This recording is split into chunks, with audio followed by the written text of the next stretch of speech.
अस्सलाम वालेकुम, की हाल है मित्र प्यारे ਤੁਹਾਡਾ। मैं ਤੁਹਾਡਾ ਮਿੱਤਰ, ਤੁਹਾਡਾ ਮੇਲੀ, ਤੁਹਾਡਾ ਬੇਲੀ, ਤੁਹਾਡਾ ਸਭ ਦਾ ਸਾਂਝਾ ਆਬਜ਼ ਹੈ ਤੁਹਾਡੇ ਨਾਲ ਤੇ ਤੁਸੀਂ ਸਾਡੇ ਨਾਲ ਜੁੜੇ ਹੋ ਵੇਖ ਪੰਜਾਬ ਟੀਵੀ ਦੇ ਰਾਹੀਂ।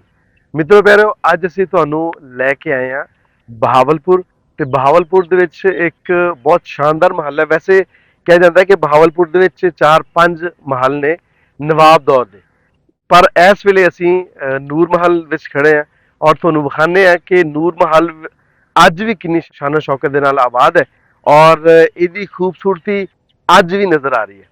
ਤੇ ਅਸੀਂ ਤੁਹਾਨੂੰ ਅੰਦਰ ਦਾ ਹੀ ਵਿਜ਼ਿਟ ਕਰਵਾਉਂਦੇ ਹਾਂ ਔਰ ਇਹਦੇ ਬਾਹਰਲੇ ਏਰੀਏ 'ਚ ਜਿਹੜਾ ਇਹਦਾ ਗਰਾਊਂਡ ਹੈ, ਜਿਹੜੇ ਇਹਦੇ ਪਲਾਂਟਸ ਨੇ, ਉਹਦੇ ਵਿੱਚ ਕਿਹੜੀਆਂ ਚੀਜ਼ਾਂ ਪਈਆਂ ਨੇ ਉਹ ਅਸੀਂ ਤੁਹਾਨੂੰ ਦਿਖਾਉਂਦੇ ਹਾਂ।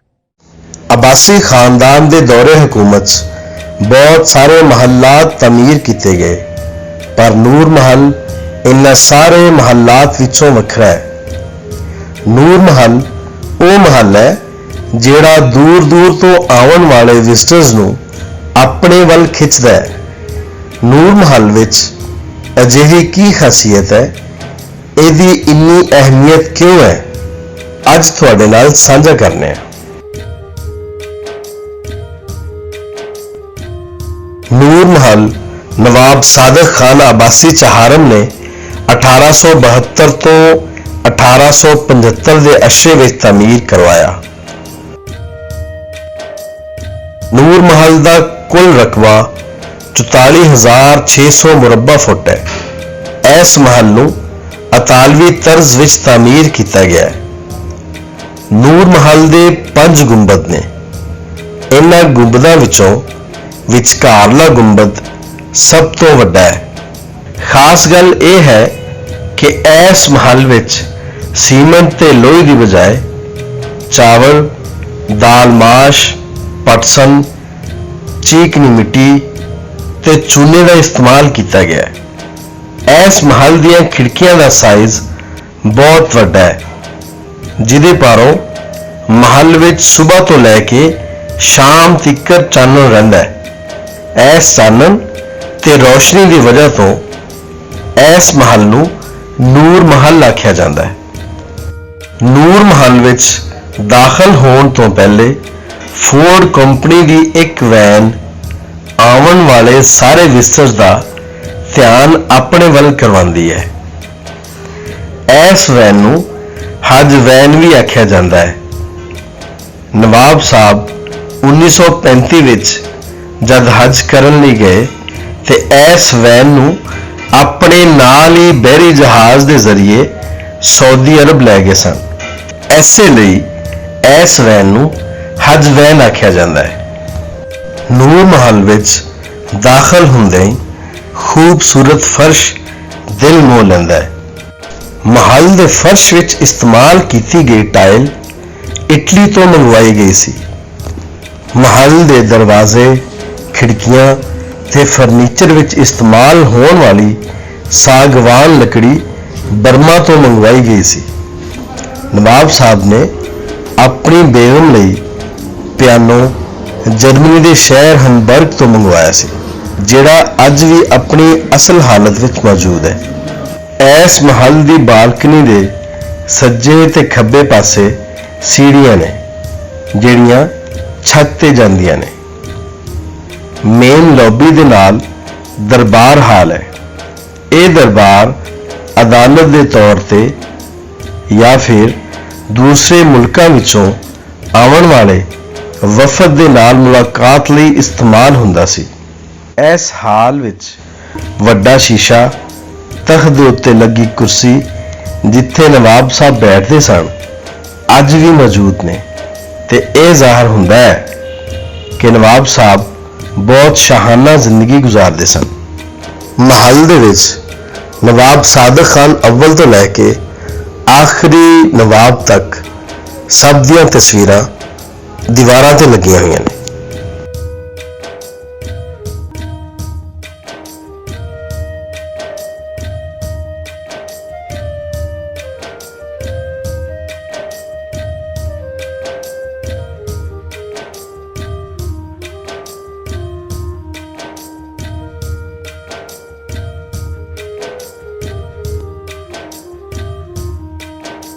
नवाब मुहम्मद सादिक पंजम की ताजपोशी भी ਐਸੇ ਦਰਬਾਰ ਹਾਲ ਵਿੱਚ ਕੀਤੀ ਗਈ।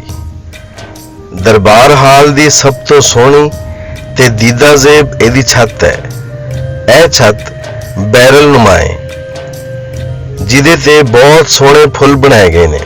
ਦਰਬਾਰ ਹਾਲ ਦੀਆਂ 3 ਗੈਲਰੀਆਂ ਨੇ, ਜਿਹਦੇ ਵਿੱਚ 12 ਨਵਾਬਾਂ ਦੀਆਂ ਤਸਵੀਰਾਂ ਲੱਗੀਆਂ ਹੋਈਆਂ ਨੇ।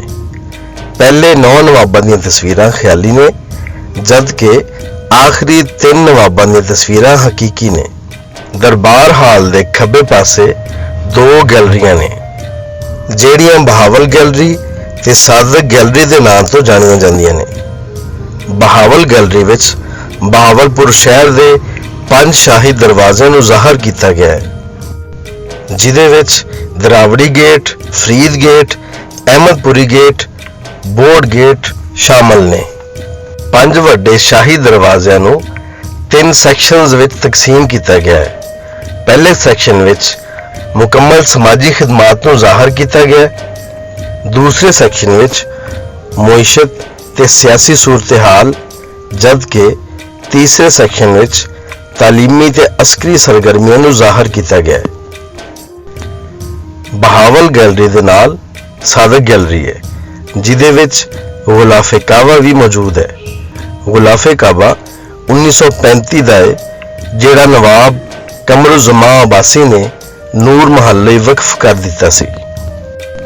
ਇਸ ਤੋਂ ਇਲਾਵਾ ਨਵਾਬ ਸਾਦਕ ਖਾਨ ਅਬਾਸੀ ਪੰਜਮ ਦੀਆਂ ਤਸਵੀਰਾਂ ਵੀ ਲੱਗੀਆਂ ਹੋਈਆਂ ਨੇ, ਜਿਹਦੇ ਵਿੱਚ ਉਹਨਾਂ ਦੇ ਬਚਪਨ ਤੋਂ ਲੈ ਕੇ ਅਖੀਰ ਉਮਰ ਤੱਕ ਦੀਆਂ ਤਸਵੀਰਾਂ ਨੇ।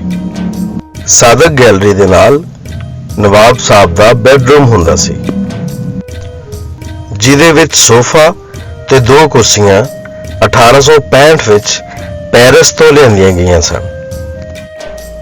ਨਵਾਬ ਸਾਹਿਬ ਦੇ ਇਸਤੇਮਾਲ ਦਾ ਬੈੱਡ ਸੋਨੇ ਤੇ ਚਾਂਦੀ ਦੇ ਨਾਲ ਬਣਿਆ ਹੋਇਆ ਸੀ।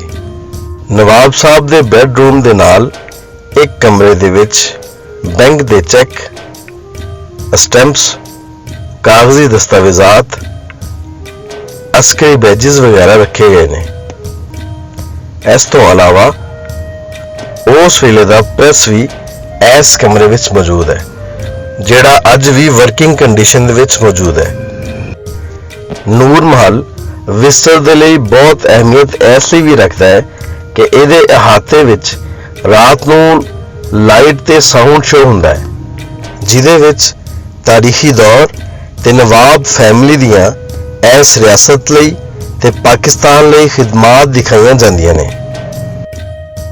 ਇਹ ਮਹੱਲ ਅੱਜ ਵੀ ਜਨੂਬੀ ਪੰਜਾਬ ਦੀ ਅਹਿਮ ਸਿਆਹਤੀ ਜਗ੍ਹਾ ਹੈ। ਇਹ ਮਹੱਲ ਯਕੀਨਨ ਇੱਕ ਸ਼ਾਹਕਾਰ ਹੈ ਤੇ ਇਹ ਮਹੱਲ ਇਹਦੇ ਵਿੱਚ ਰਹਿਣ ਵਾਲੇ ਨਵਾਬਾਂ ਦੇ ਜ਼ੌਕ ਨੂੰ ਵੀ ਜ਼ਾਹਰ ਕਰਦਾ ਹੈ ਕਿ ਉਹ ਲੋਕ ਕਿੰਨੇ ਬਾਜ਼ੌਕ ਸਨ। ਜੀ ਮਿੱਤਰੋ ਪਿਆਰੇ, ਤੁਸੀਂ ਇਹ ਸਾਨੂੰ ਦੱਸਣਾ ਹੈ ਕਿ ਤੁਹਾਨੂੰ ਅੱਜ ਦੀ ਵੀਡੀਓ ਕਿੰਝ ਲੱਗੀ ਹੈ। ਅਸੀਂ ਆਪਣੀ ਪੂਰੀ ਕੋਸ਼ਿਸ਼ ਕੀਤੀ ਹੈ ਕਿ ਤੁਹਾਨੂੰ ਨੂਰ ਮਹੱਲ ਦੇ ਮੁਤਲਕ ਸਾਰੀ ਇਨਫੋਰਮੇਸ਼ਨ ਦਈਏ। ਜੇ ਇਹਦਾ ਮਜ਼ਾ ਦੁਬਾਰਾ ਕਰਨਾ ਚਾਹੁੰਦੇ ਹੋ ਤੇ ਮੇਰਾ ਮਸ਼ਵਰਾ ਹੈ ਕਿ ਤੁਹਾਨੂੰ ਨੂਰ ਮਹੱਲ ਵਿਜ਼ਿਟ ਕਰਨਾ ਚਾਹੀਦਾ ਹੈ। ਜਦ ਵੀ ਤੁਸੀਂ ਬਹਾਵਲਪੁਰ ਆਓ ਤੇ ਨੂਰ ਮਹੱਲ ਲਾਜ਼ਮੀ ਤੌਰ ਤੇ ਵਿਜ਼ਿਟ ਕਰਿਆ ਜੇ। ਇਹਦੇ ਨਾਲ ਹੀ ਅੱਜ ਦੇ ਪ੍ਰੋਗਰਾਮ ਨੂੰ ਮੁਕਾਉਂਦੇ ਆ। ਆਪਣਾ ਤੇ ਆਪਣਿਆਂ ਦਾ ਰੱਖਿਆ ਜੇ ਢੇਰ ਸਾਰਾ ਖਿਆਲ। ਮੇਰਾ ਪਿਆਰ, ਮੇਰੀਆਂ ਮੁਹੱਬਤਾਂ ਤੁਹਾਡੇ ਸਾਰਿਆਂ ਦੇ ਨਾਲ। ਜਿਉਂਦੇ ਵਸੋ ਤੇ ਖਿੜਖਿੜ ਹੱਸੋ। ਰੱਬ ਰਾਖਾ।